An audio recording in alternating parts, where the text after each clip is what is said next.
Did you hear that voice? I did. You did? I did. Wow. I know. I didn't know that that was on there. It didn't do that before. I know it. So I'm like, what happened here? But anyway, okay, by now you probably know that you're on Regina's Corner. Welcome to Regina's Corner. This is Regina Marks. And I always say it because it's always true. We have another fabulous guest, Erica Wilson. She's been with us before when she shared her book on 62 days. If you don't have it, you need to get it. I don't know everywhere you can get it, but I do know you can get it on Amazon. And so it's a wonderful, easy to read book. And she talks about what she went through with the process with her mom. And we all know that lots of times in our family, we have different things that happen, things that we have to process sometimes later on in life. We have that family dynamics that things just happen. And so if you've ever gone through that, or you know somebody that is, and please get this book. And even if you don't know somebody, you need get this book. Get this book. It's a good book and it's an easy read, and it has information in it that can help you process difficulties with relationships. And so I just want to tell you, you can get that on Amazon. So if you didn't see it again, even though I held it up there, I'm gonna hold it one more time. One more again, as they say, one more again. Mm-hmm. All right. So again, I want to introduce you to Erica Wilson. And this time we're talking about, and she's writing a book about that too. And she can share with you any of the books that she is in the process of writing, in the future of writing, whatever her plans is, whatever she want to talk about. Our topic today is living with MS. And so she's going to explain to you what MS is. A lot of times we use they use initials for things, but she's going to talk to you about that and her journey that she had with MS. So welcome, Erica Wilson. Thank you so Yay! much. Thank you so much. And everybody, today is her birthday. It's my birthday. So I sang to her, so happy birthday, it's her birthday, it's her birthday. Yes. She tore up the happy birthday song. Like, I felt like I was in church. It was right now, that's what I'm talking about. Celebration. Hey, thank you, Lord, for another day. Yes. Another year. Hey. You know, you can't take that for granted. You know what I'm saying? No, and you really can't. Yeah. It's something to celebrate, and we should celebrate with people, you know, Absolutely. their birthdays, life. All right. Me too. Before I forget, please remember to subscribe, hit like, and hit the bell if you want to. And so you'll know every time that we are uploading a video, and share it with somebody. All right. Erica, the stage is yours.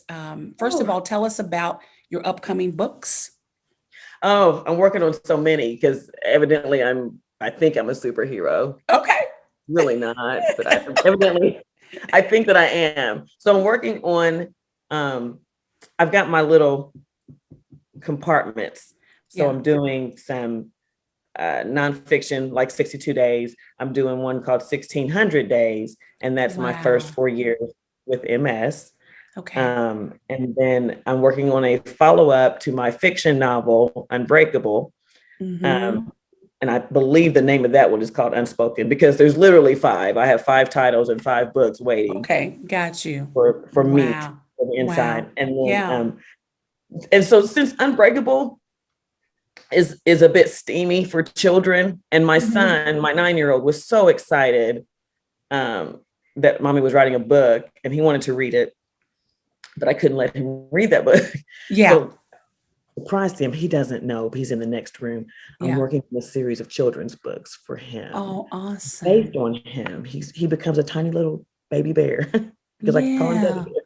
Oh, that's awesome. Yeah. So I'm working on that. I'm going to publish them and give it to him as a gift. And one of my friend's daughters is an incredible artist. So she's going to illustrate those for me. Wow.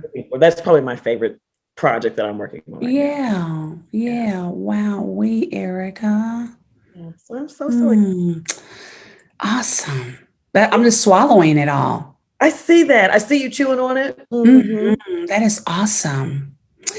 So tell us about your journey. When were you diagnosed with MS? I was diagnosed in November of 2016.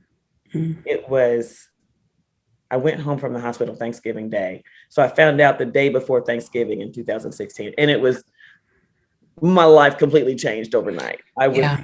working 2 jobs and going to school and, living my best life and loving everything about it. And my left side went numb. It just from my shoulder to my fingertips. And Mm. I had migraines off and on my whole life. And I thought that maybe it was something I was in the process at that time of trying to figure out where the new migraines were coming from. And Yeah. horrible. I had gone to the ER like 3 times in a month because they were so bad. And Oh my. Leslie helped me one time. She was there. Aw. Yeah. But uh I went I went on to work that day and I called my doctor. I was like, well, I just want to make sure it's not something that would cause my, from my migraines. And they were like, we need you to go to the emergency room right now. And I said, well, I'm at work. And I didn't feel like I was having a stroke or anything. But of course, your left side going numb is the first thing they think. Absolutely. So, and I said, okay. I didn't go right then because I needed to finish my shift. I didn't have anybody to cover for me. And I waited until after work. So that was probably from the time I talked to my doctor was about 11 a.m. that morning. And I got off at 4 and I stopped at the hospital. So I get there and I said, okay, I'm not big on doctors, but my doctor wanted me to stop and get checked out. I've got this whole numb thing going on. And the person checking me in said, your left side is numb. I was like, yeah, it's like numb and tingly, kind of like it went to sleep and you can't wake it up. And it's just from my shoulder to my toes. I mean, it's nothing major. Evidently I'm Pollyanna. I don't think anything's major. Yeah, right. So she goes, okay, can you have a seat right there? We'll be right with you. So I didn't even get to my chair and they had called me back. They took my vitals. I'm sitting there joking with them, if you can imagine. Yes. And I know you. And you do so well.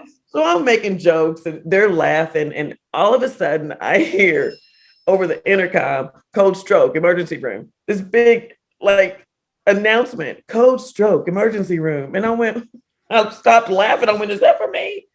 As I'm saying that, 2 men are coming around the corner with a wheelchair.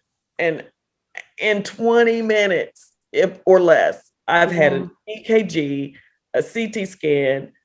I didn't have an MRI yet. Okay. X-ray, chest X-ray. They did so many tests, like whirlwind. Yeah. And then they start stabbing me in the stomach with blood thinners because they think they're treating me like I had a stroke. Wow. Yeah, but my blood pressure was fine. Yeah. Everything was fine. It was numb and tingling on my left side. Yeah.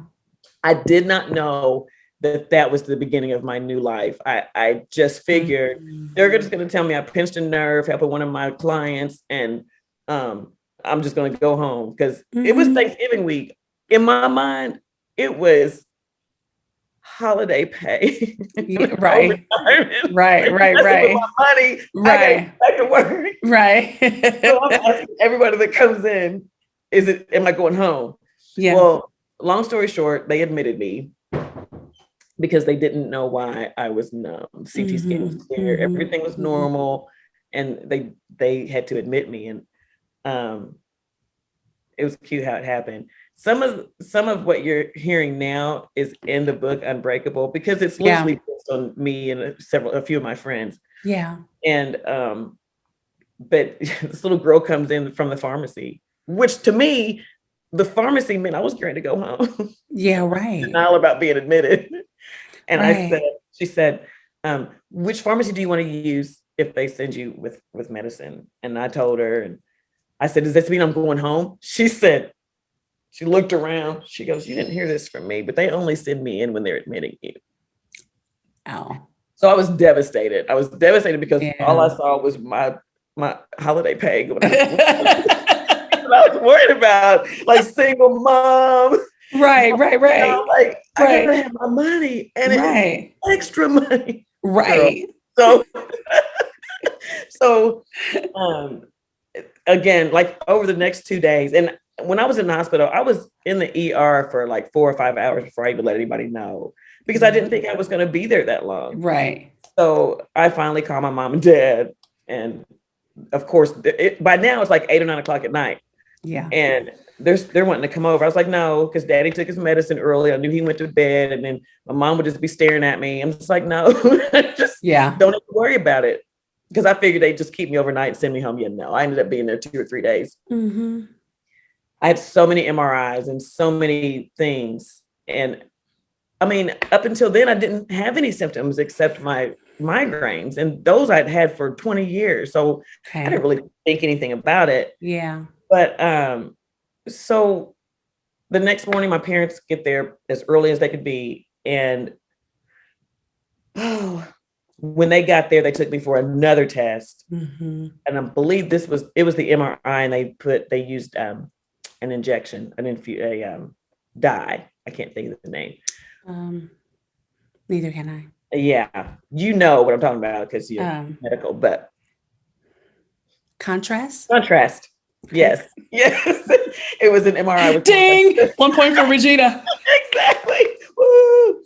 So they had done an MRI, several MRIs without contrast. This one had contrast. Mm-hmm. And a few hours later, the neurologist comes in, and I had not seen a neurologist yet. The neurologist comes in. I take that back. He came in and he said, we want to do one more test. Right now, it looks like it may be a brain tumor. So, yeah. Wow. Yeah. He's like, do you care if I talk in front of your parents? I was like, well, they're the reason I'm here. So I'd rather them hear it straight from you than for me trying to repeat what you're going to tell me. So, yes, they thought it was a brain tumor. That's when they did the contrast. Bless your heart, because FYI to anybody that's listening, if you are a student right now, whether you are a nurse practitioner student or a DO student or an MD student, you're never to tell somebody what you think until you have proof, because you put that person in a different state of mentalness. Ooh. So, and if you are already a physician, please be mindful. Don't do that ever again. But he was really a good doctor. Okay, so I'm getting ready to turn right now. So that's just the truth. I can't be sued by what I said, because Exactly. that is the truth. You throw people into a different state. That's what we teach. That's unnecessary. It's like telling somebody, I think you have cancer, and you know, it looks like it's bad, and you're probably gonna die within 2 days. Okay. You haven't even have any proof. So never do that. So okay, keep going, Erica. I was like, I mean, you know, me and my parents were all looking at each other. I'm like, yeah. Oh, excuse me, y'all. Hot flashes comes with age. Girl, honey, I have them. I am there. Total. I have been menopausing. That's what I have a physician, but when COVID happened, we have to reconnect because I want her to talk about menopause. Yeah, I'm full blown, and been full blown me for a long time. And I'm going to my blood tests say that I am postmenopausal, but I'm having hot flashes, like stuff still happening. I'm like, I need to get it together. I won't tell you the sad news is that you post and then you go into it. Are you serious? I'm going to be 60, Erica, next year. So you make sure you sing to me like I sang to you today. Oh, really? Yeah. So I'm sorry to give you that news, no. but let me back up and practice what I preach. All women are different with menopause, and some women, as they get older, then it doesn't even happen. So sometimes premenopause is your menopause part, and you could go for a long time or you could go for a short. It's going to actually really just depend on you. And I don't have anything to go by because my mom had a hysterectomy at like 36. So I don't know when she did her mom, you know, they didn't talk about it in that generation. Wow, right. Well, so did I. I had a hysterectomy too. And then I got pregnant with Caleb, and Caleb is going to be 30. Wait, 35. You had a hysterectomy and then got pregnant? No, I'm sorry. I'm sorry, I said it wrong. Thank you. Right. Because Erica, we would be doing this with people that are hired. Okay. Because if that was the case, I'd be rich. So I'm sorry. They saw the tumors already, and then I got pregnant. And so then the tumors grew even worse. And so then after I had my last child, which is going to be 35 in July, that's crazy. I know. And so the discussion was we can take pills to try to see if it will shrink, or you can have a hysterectomy. I said, I'm done. 4 kids, you can have it. You can sell it to take it. Kmart. You can Take put the it whole on the thing. special, blue light special. Remember the blue light special at Kmart? Yes. You can go ahead and have that. But yeah, and then it threw me into the change early is what happened. It threw Oh, me right into it because my body is saying, like the oh, we have hormones no and more all that. cycles. Yeah, Mhm. absolutely. Mhm.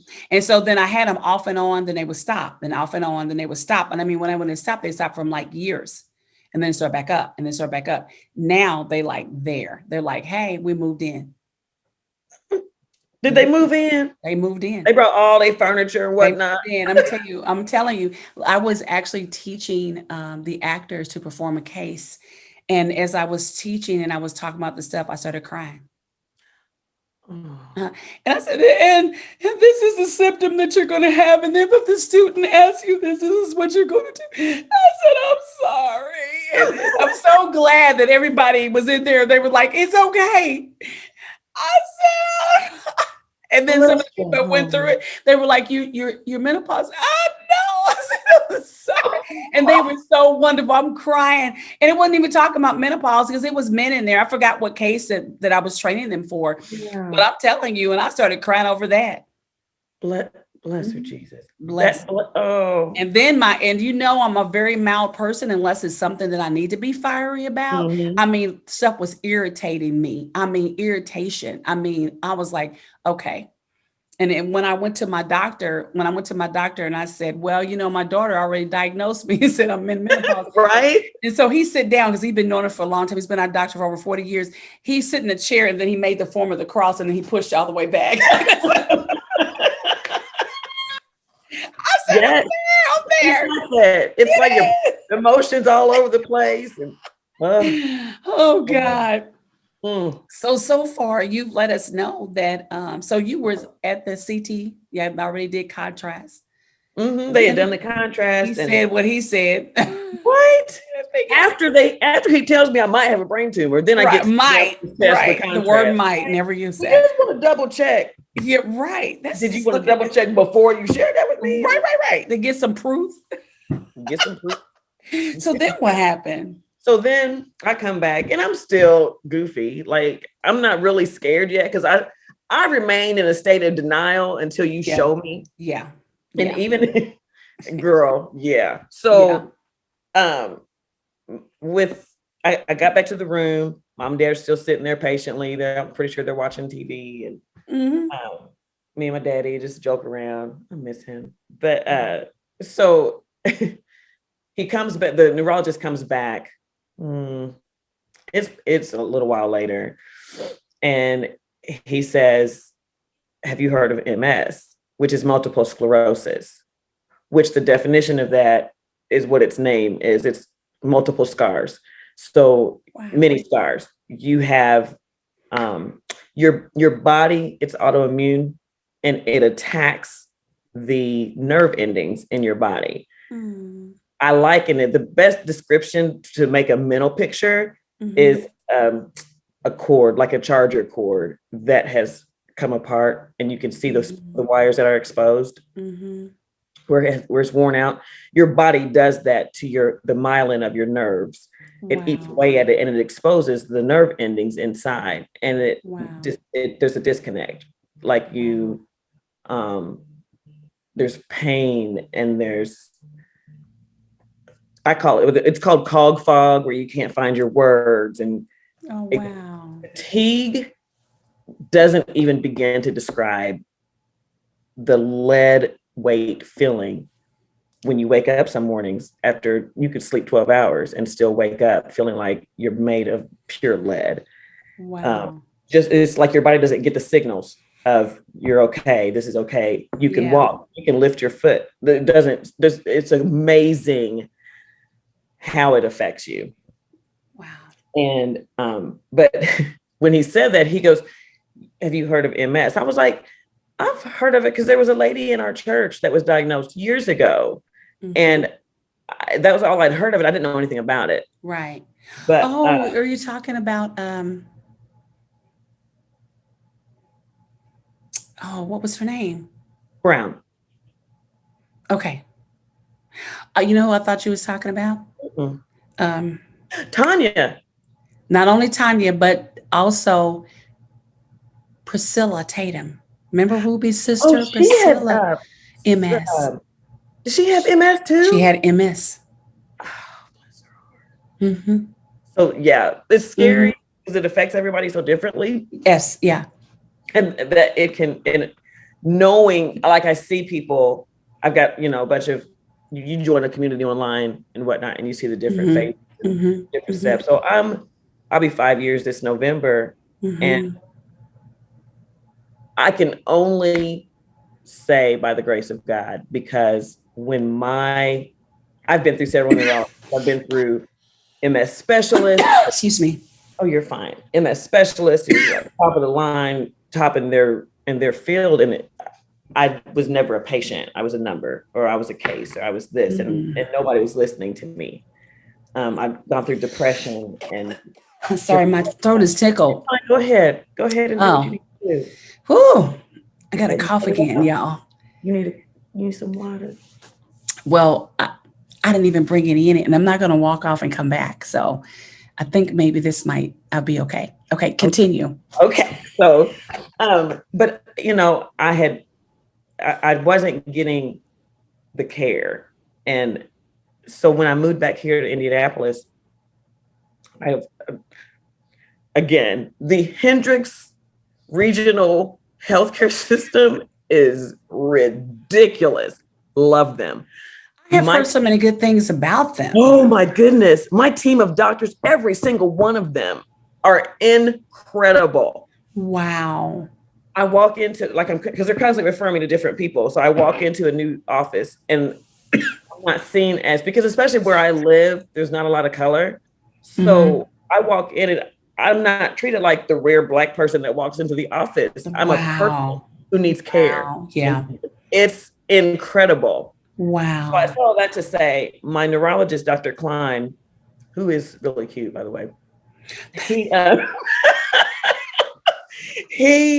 when I took, Robert came with me, and when he saw me, and this was a very good day, it was last July, I was hippity hoppity, I wasn't feeling anything, and he just stared at me for a minute, and I'm like looking around like, okay.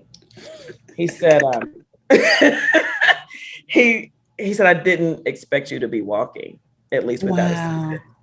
Because my scars, while I have several on my brain, the ones on my spinal cord are the ones that bring me into an aggressive form of MS. Wow. So it affects, when you have scars on your spinal cord, it affects your mobility. So I have a lot of leg pain, and right now I'm dealing with something. I gotta have an MRI tonight. I'm dealing with this whole, I don't even know what happened. My doctor thinks it may be MS related, but it could be that I injured myself and just don't remember. But yeah, there was a time though that I was in a wheelchair. Like, it's so spotty. But lately, I don't, sometimes I feel bad because my other friends with MS struggle so much, they're either in a wheelchair or on a walker, they can't make their legs do what they're supposed to do. And yeah, they're years in. And so I know what to look forward to, but at the same time, do I? Because at this point, I'm ahead of where I should be. Right. And so thankful for that every single day. Yeah. Every single day. Come on now. Oh, so my journey, it's been up and down, and this medicine and that medicine. And the first medication I was on, I took it for 4 months, ended up with new scars. They've changed my medicine. So because their hope is that they'll put you on a medication and they hope that it will slow the rate of the progression of your disease. Right. So there's no guarantee. So I mean, they just keep trying things. I'm fine with that to a point, because I don't like taking medicine. And I tell my doctors that every time I go in, I'm not a medicine taker. If there's a way we can fix this without medicine, let's do that first. Right. And I have a team of doctors who's right there with me. And I love that. Because, there are doctors who get a kickback if they can prescribe your medication. Absolutely. So, absolutely. And these MS medicines are no joke. They are making bank off of MS. The one one medication I was on. Okay, baby. I can't find it. We'll find it. No worries. One medication they had me on was Tysabri, and it's an infusion that you get every 28 days. I ended up with new scars on that, which nobody gets new scars on that medication. Wow. Yeah, that one was, I want to say like $58,000 per month, every 28 days is what they were billing my insurance. $58,000. And that's for one person with MS. I was on one medication, and that was when I ended up in a wheelchair. It completely put me in the bed, flat on my back. I was in so much pain. I couldn't function. It was horrible. I couldn't walk. And that one was twice a year. That one was $100,000 every infusion, twice a year. Ridiculous. And then there's no guarantee that it works. And every experience I've had with medication has been negative. So last October, the last medication I was on was an oral. It was a pill. And I took it for a few months, and I didn't feel well. I didn't feel well. And MS on its own is its own little monster. I already don't feel well. And I never know until I wake up, I open my eyes, what kind of day is it going to be? And it can even start out good and end up if I do too much. And I don't know when I do too much until I hit that wall. And I'm like, I tried not to, but I did it. And so then I'm recovering for 3 to 4 days. But so I stopped all my medicine. I was on Cymbalta. I was on Lyrica. They were trying everything to stop this nerve pain and just everything. I stopped MS medicines. I stopped everything. And I emailed my doctor. I was like, we had this discussion, but I'm just letting you know I'm stopping. I'm done. I just want to try something new. I want to try natural. So when I stopped that, within 4 weeks, 12 pounds just fell off my body. 12. Wow. Just stopping the medicine, dropped 12 pounds. Then my sister, Melody. Yes. She has been keto. She's been eating the ketogenic diet for years. Always tell me about it. Oh, Eric, you should try it. I was like, I'm not trying to count calories and carbs and proteins. I can't. I just want to eat. I'm just going to eat a salad. But I started researching it, and it's really good for autoimmune diseases as well as many other things. So I think it was created for diabetes. But 2 weeks of eating keto, I dropped 7 to 10 more pounds after 2 weeks. That took away the inflammation, the bloating, just everything that was making me unhealthy. So I feel so good, even though my body is still killing itself. Yes. I feel good in that process. And so, I mean, but God, I mean, how else can that happen? Yes. So, so over the course of, let's see, I was diagnosed in 2016. I have to do this shout out because without him, I don't even know. I have a 9-year-old with my second husband, and he has so willingly taken on the responsibility of raising him that I'm so blessed is all I can say. I told him, because when I asked him to do it the first time, my dad had gotten sick and my mom couldn't keep him anymore. And I was down in Jeffersonville. I had to send my baby back up here to Indianapolis to live with his dad. But it was while it tore me apart, it was okay because his dad was so willing, open arm, like, of course I will. And he has done that since then. Like, we've taken turns, but for the most, for like 90%, he's been there. Yeah. And for me to have to go through this illness and trying to raise a baby during that, I salute the moms who are able to do that, have this disease and raise their kids and keep it moving. You are incredible, incredible, incredible women. And those dads too. I know it strikes men, but just as a mom, it's Sure. It's, so shout out to Desmond McGee, because really, I know you hate when I do this because he always says we're a team, and we Yeah. are, Yeah. but he carries the brunt of raising our son, and that Yeah. it just helps me breathe. That's awesome. Yes. Yeah. And then my Robert, let's see, I start melting when I talk about him. Yeah. He's my heart. He didn't know until he knew. Like when I moved in, he knew, that I had MS, and he knew that, theoretically struggles, but he saw it in real life, and not very many people get to see it in real life. That man is my anchor. He is my rock. He's my heart. I just adore him. Adore him. Yeah. He's amazing. So those are my shout outs. And I'm surrounded by so much love, and so many people who support me, and so many people who are there and who get it. And I can't, if I name all of y'all, we'll be sitting here for 3 hours, but yes, you know who you are, and just know that I love you. And you are sunlight in my life. Oh, Erica. I'm serious. When you invite me to do these things, it is life for me. It is life for me. So well, I'm walking with you where,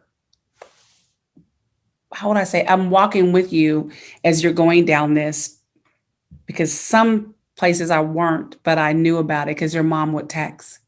Oh, Erica's in the hospital, and if you got to pray. They think this, she has this, they think this, and that. Then when you were diagnosed, she was right on it, letting us know, and we were praying. And so Erica had a bad day today. Y'all need to pray. And she would always text us, to let us know what's going on. Like, please pray, and so as you're talking, I'm walking down memory lane. It says, I knew when you were in the hospital. I knew when this happened. I knew when that happened, because your mom would text and say, please pray.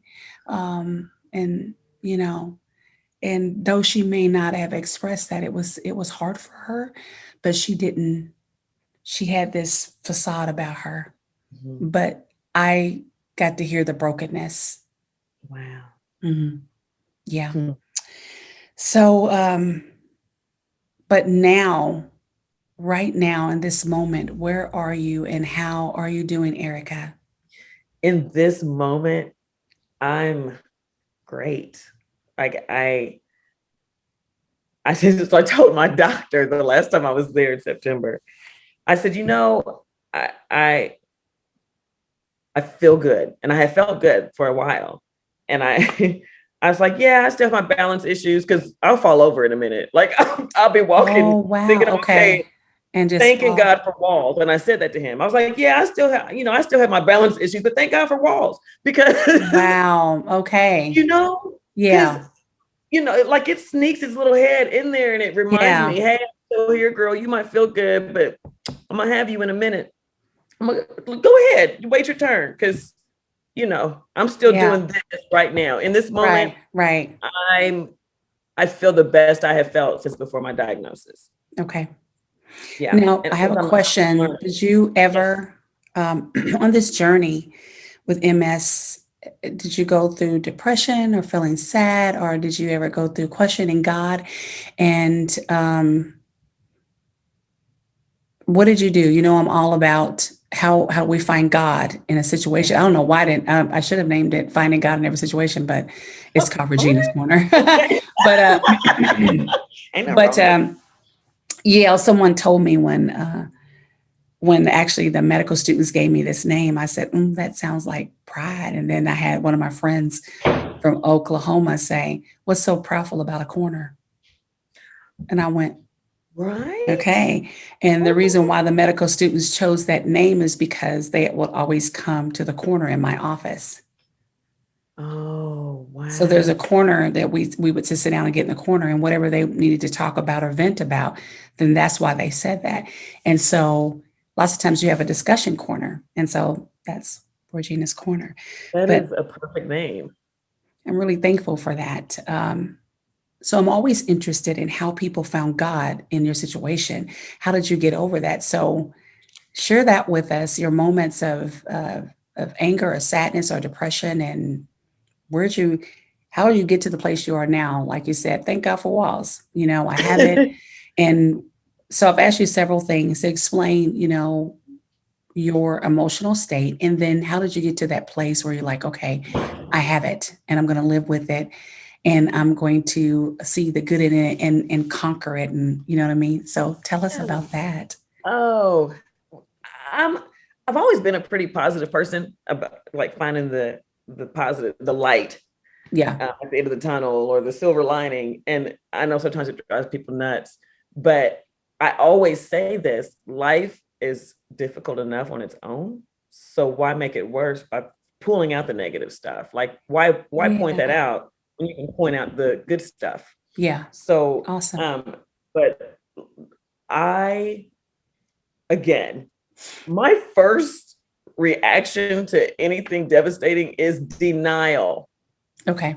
Denial. Yeah. When I love Jacob Bellamy to the ends of the earth, and he knows this. Yes. Yeah. But when I found out I was pregnant, I was in denial. I know for like 6 months, I denied. I was just like, there's no way. But I have a baby. CJ was like 4 months old when I got pregnant with Jacob. I'm like, that's not real. That doesn't even happen that way. Denial.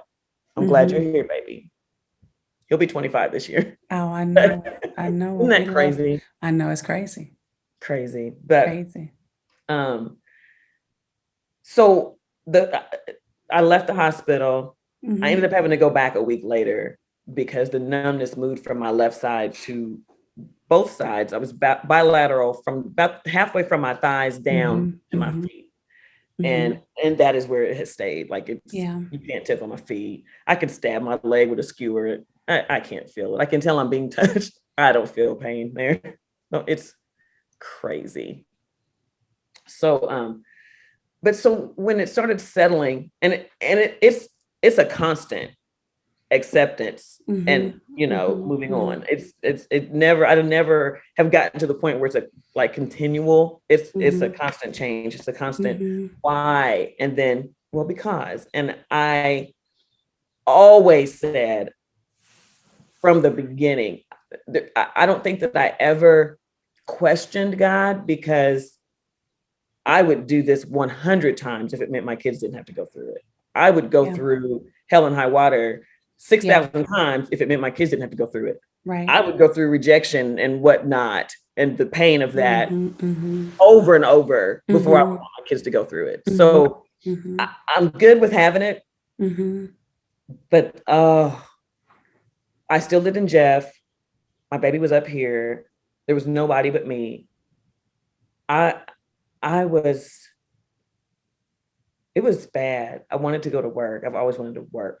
And being told you can't work, you can't drive, you can't. I was on my back. Yeah. 5 months before they would even consider letting me go back to work. And to have to stop working, going to school, living life overnight to go to bed and don't move until somebody tells you to was devastating. Yeah. Like the thing I remember doing, I bought there was a Kroger right down the street from my house. And so I would sneak and drive there.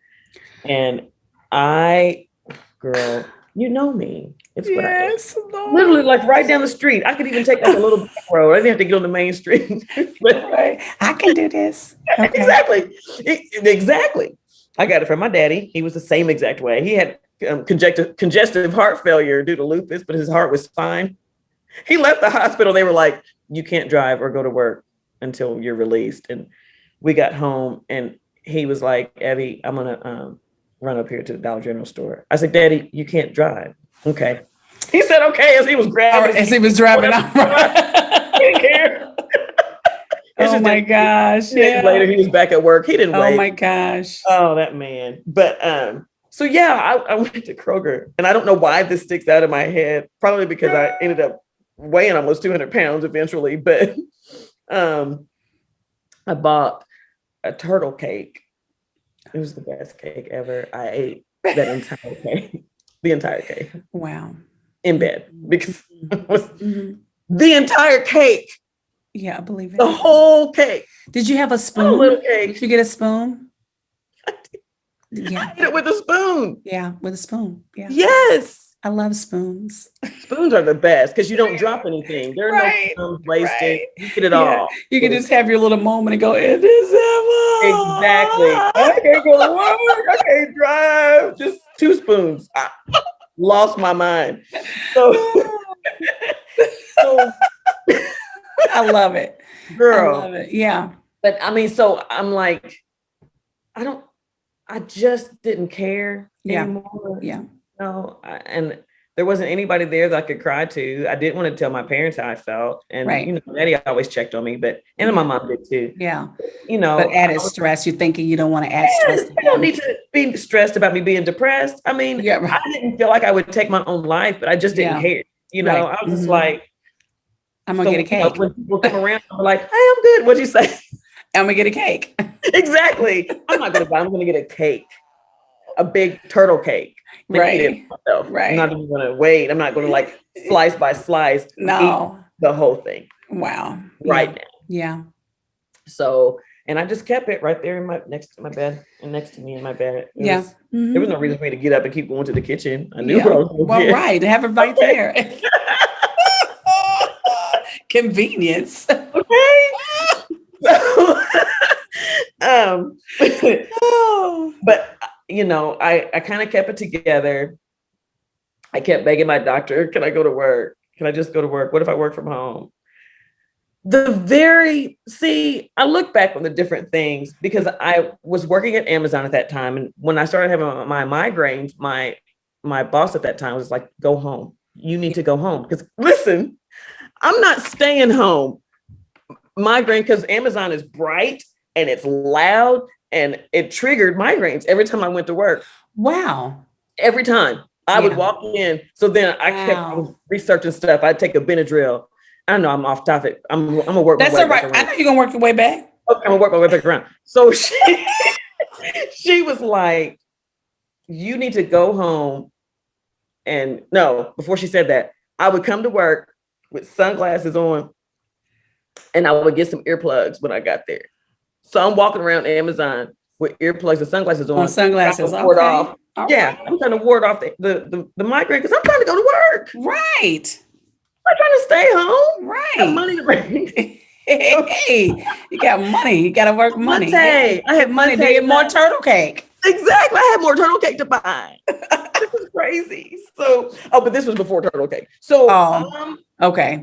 I had gone, and this was like prior to my diagnosis. She was like, "You need to go home and go up front right now and apply for short-term disability just in case." And I'm like, "I need a short-term disability. I'm gonna be fine. Give me some Benadryl because I heard that would dry up all the stuff." Yeah, it didn't work, but I was approved the next day for short-term disability. Yeah. So while in the meantime, I'm still insured. So that got me through the MS, hospitalization, all this. It never came out of pocket for nothing. Nothing. All right now. It was crazy. Just like to see it work, to see it working together before it even came together. Yeah, God is good to us. So I'm at home. I'm insured. I'm still making money. Not what I was making, but I was still making a percentage. Yeah. And it was good. It's not what I was going to tell you. So then I was like, can I please just go to work? I just want to go to work. You can get a work at home job or customer service. They finally relented because I would drive somebody crazy. Ask Robert, he'll tell you. So then I got so you don't get on at the VA unless you know somebody. Like, true. They don't just call you and say, we would like to do an interview over the phone. Right. I had applied on this website. I didn't even remember applying for it. I literally do not ever remember applying for the job at the VA. Wow. It was stupid. So I get this phone call and it was for the call center. I'm like, oh, that'd be perfect. I don't want to do anything. Just sit in a chair. So were you working for the VA in Louisville? I was. Okay. I won't mention anything then. What? You never know who's in places at the VA. I know. I ran into Talisa my first day of work. Mm-hmm. And then some other stuff too. You didn't know who was working at. You didn't know who was working in HR, did you? We'll talk about it after this. Okay. Wow. You don't know what your mama was doing. What? And I can't go any further because I'll start crying. So that's the after fact. So let's get back to, and I'll talk to you after this is over. Okay. So, I get the job. Yeah, your emotions. Yeah, we're talking about that, how you got to. And so that helped me like come out of the dark place. Great job. Loved it. My body hated it. Even though it was the easiest job you could have, getting up every morning, driving over to Louisville, it just like slowly chipped away. So by December, I woke up one morning to go to work and I couldn't walk. I couldn't get out of the bed. Yeah. It was horrible to realize I can't do this. Yeah. So I had to resign. But that worked out too, because I ended up having to take care of my mom and dad, and that it was just everything just worked out. Yeah. So, but then my darkest place was since I've been in Indy, and I want to say it was last year before. I didn't even realize I had slipped into the dark place, is what I call it, because usually if you start feeling down, you start feeling some type of way, you can play music, you can do something that brings you up. Music for me is my place. Like I can put on, whether it's praise and worship, the latest pop, whatever it is, it usually will bring me up. Well, I was doing that and it wasn't working. And I was still feeling like, and I didn't know what it was. Yeah. Nothing mattered to me. I didn't care about anything. When the music didn't touch me, I was a little scared. And I think I just wasn't getting out of bed. I was barely doing anything. I was feeling down because the medicines weren't really working for me. I was seeing different people in different stages of MS and thinking that's my final place. And I don't want to do that. I don't want to be there. And just all the reality just hit me all at once. And it was the dark place because I'm visual. Yeah. The words become pictures for me. So when I was in this hole, I felt like it was a really dark hole. And I wasn't at the bottom of the hole. I was like right here. Like if I could have just reached up and pulled myself out, but I didn't even have the desire to reach up to even grab that part. And Robert, that's what depression is, Erica. Usually you go to a hole, and there's different levels in the hole that you go to. Some people hit all the way bottom, but then there's a bottom to the bottom. So there's different stages. I honestly can't imagine. And what it did, it gave me empathy for people who suffer from depression on a regular. Absolutely. I can't imagine feeling like that and worse for extended periods of time. I can't. So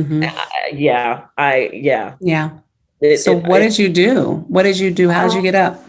It was funny because Robert was like, I'm so worried about you. I think you're depressed. I was like, why do you think I'm depressed? Because I literally didn't see it. Right. I didn't know. I knew I didn't feel great, but I didn't know. You didn't have a word. You didn't have that label. Yeah. I was like, I'm in the dark place. I don't know how to get out. I wanted to get out and I didn't know how. And the things that worked before didn't work. So I prayed the way I had been taught to pray, but I mean, it didn't do what I thought it would do, I guess. So Robert was like, you should go see your girls. You should go to Jeffersonville. I'm just going to make sure you get there. And it was so sweet. He just is so sweet. And he made sure I spent the weekend. It might have even been a week down in Jeffersonville with my girls, Deanna and Deidre. And that did help. They knew something was wrong too, just from my texts and different things. And I don't think I was even on Facebook. I wasn't doing any of the stuff that I enjoyed. Oh, okay. Yeah. That's how Erin knows if I'm okay. She'll check. You ain't on Facebook? Okay. Okay. You not on Facebook? You all right? That's how people. Right. That's how you know. So, what was I telling you? So you went to Jeffersonville. Yes, I went to Jeffersonville, spent time with my girls. I came back and that helped. But my I found my biggest solace in meditation. It just, yeah, it changed my world. I'm in a place where I'm defining who God is in my life, if that makes any sense, and pulling in all the truths and all the things, because he's so big. He's so big. There's no describing or putting him in a box or labeling. It's just like, I just want every piece of truth. Yeah. You know what I mean? Oh, So yeah. the meditation was where I found my light, and yeah. And it helped me finish my book, and that, I mean, just finding that place of peace, being able to go into a place of peace and finding my purpose. Finding my purpose was huge, because when you get something like MS, and there's so many things that are worse, but MS in and of itself, because there's no rhyme or reason, and there's no, we can do this and fix it, or there's nothing. It is, you're at the mercy of your own body. It's evil. It's evil because, like, I can't trust my body. I can't get the things that are supposed to help me, because my immune system doesn't help me. My immune system literally attacks me. It's eating away, and it's slowly destroying me. So, I mean, I can't,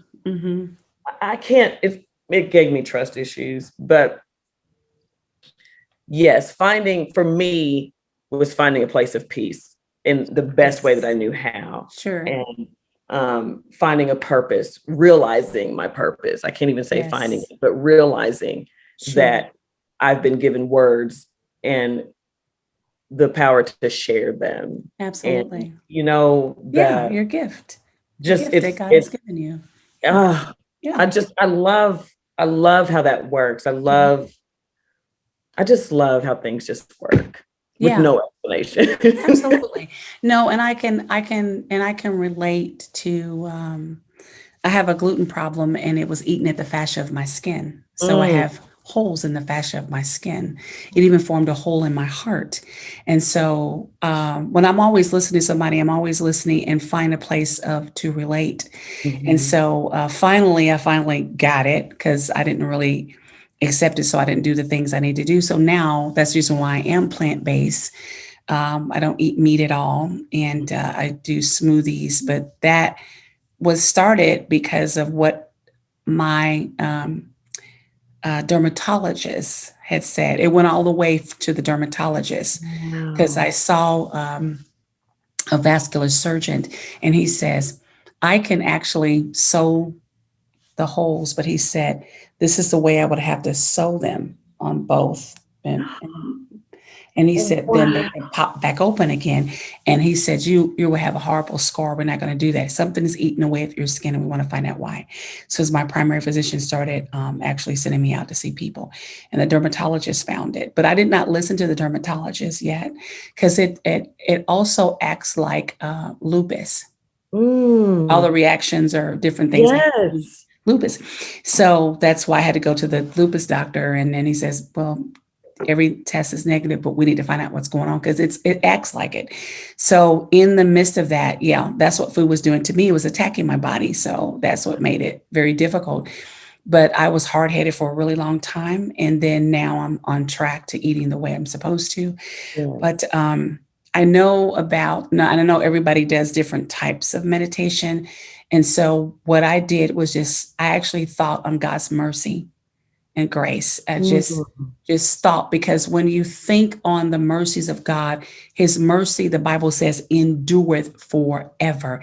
Ever is ever and ever and ever and ever, in eternity and eternity. So it will bring you the full truth of who he is and why he's allowed that to happen in your life. It will allow you, when you're able to think on God's goodness, okay, I'm here. I'm already here. So how can I get the advantage over my body when it's attacking me? And one thing how we get advantage over it is when we become thankful. I'm going to use this. So what you're doing is becoming thankful. Now you're saying, okay, yes, this may be going over my body, but my body doesn't have me. It doesn't own me. It may seem like it, and it's attacking and it's going crazy things, different things. I would have problems walking. I would have problems thinking because people don't know that gluten is not just, it's autoimmune too. And it affects the neural. So I would have problems concentrate. I was having problems remembering. See, all these things affect. And so then what can you do? Somebody saying, hey, my body is not going to overcome me. This is true. You're right. You know what I mean? I sing. Yes. I'm doing YouTube. I have my own channel. Most people don't know that I have a website, but I'm doing these different things because they're therapy for me. You find out what you can do. If you have to go talk and have classes somewhere, I like to volunteer to tell people my road. Everybody's story isn't the same, but there's something that they can grasp. When you give a smorgasbord, somebody might eat a piece of chicken, somebody might have some ham, somebody might have some pork chops, somebody may have a plant base. Yeah. They want to have, you know what I'm saying? But what you do is you've been giving a variety of things to share. You give back, then you get life. It's a principle of God. What you save, you lose. What you give, you keep. Mm-hmm. Yes. Yes, that's a principle. That's why God said, if you lose your life, you'll find it again. Mm-hmm. Now I feel Jesus on that. Yeah. Find it again. So it doesn't matter where we are. Our meditation has to be on thinking of the goodness of God. And then all of his entire truth will flood in, whatever he's wanting you to know of it.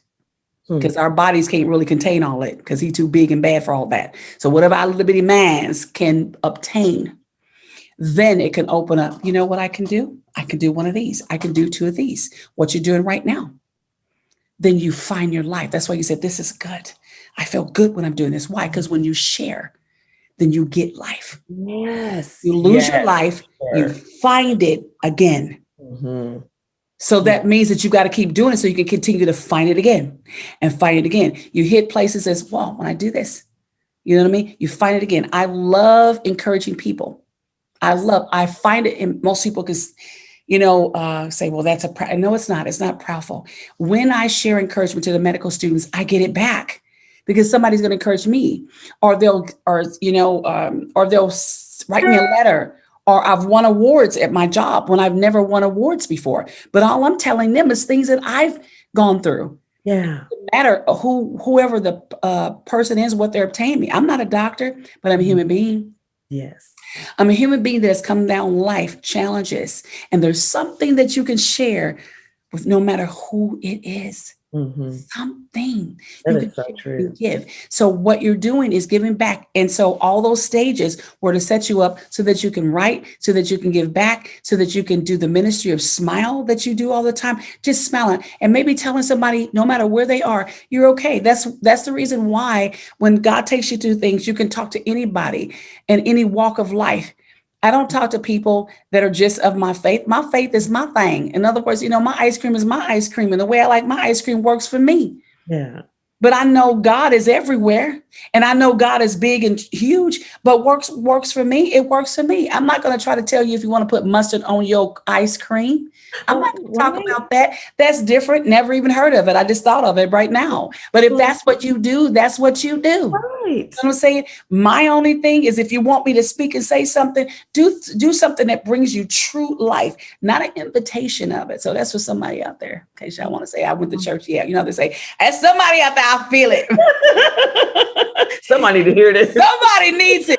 That as long as it brings you true life, not an invitation of, like a phony. Yeah. I'm saying if it brings you true life, it's not harmful to you. True. Yeah. But if it's harmful to you, you might want to check yourself, as they say, before you wreck yourself. So I'm going to always, if God is leading me, I'm going to say something. You know what I'm saying? Because this is my channel. No, I'm just kidding. I know that's right, though. It's true. It's true. And you can tell when it's and I know you know that. This is God's channel. I just want to throw that there because that's what people say. This is mine. You know what I mean? This actually belongs to the Lord. However, since he's given me a platform, and if he's telling me to say something, I want to say that. So if you want mustard on your on your ice cream, as long as you're not allergic to mustard, put it on there. I hate you so much. You know what I'm saying? As long as you're not allergic to it. Because if it's not going to hurt you, then okay. But if you're allergic to it, don't put it on there. Don't put it on there if you're allergic. And if it's not in your budget, yeah. and don't be trying to have it. You ain't got to get the name brand. You can go right to Aldi's. Yeah, or somewhere else and get your Aldi. mustard as long as you're not. So what I'm saying is, don't do anything to hurt yourself. Don't do anything that's not going to bring you life. Mhm. But I'm talking about true life. Yes, there's an True energy life. that comes with true life. Like you don't even have to question it. There's an energy. You know what I'm saying? Yes. God is he is just who he is. He's just bad all by himself. So I just gotta, I just have to say that. I'm so glad you did. Erica, Regina. thank you. No, thank you. Girl, I just love you. Now I'll start crying in a minute. Don't I love you, Erica. I know I can't help it. I love you. We've been with you on this journey. Wow. And I'm just very grateful. Y'all, Erica's like a daughter to me. And I loved her parents. We loved her parents. And they're with the Lord now. So they probably say, "Why y'all crying? We all right. We ain't sick." We're good. We don't need her no more. What? You know what I'm saying? But with a heartfelt, I love you very much. And thank you for taking out the time to be on Regina's Corner. I don't take it lightly. I'm just grateful for you. And I'm going to think of another reason to have you back. 5 ways you can fix Kool-Aid or something. Did you hear me? I cannot stand you.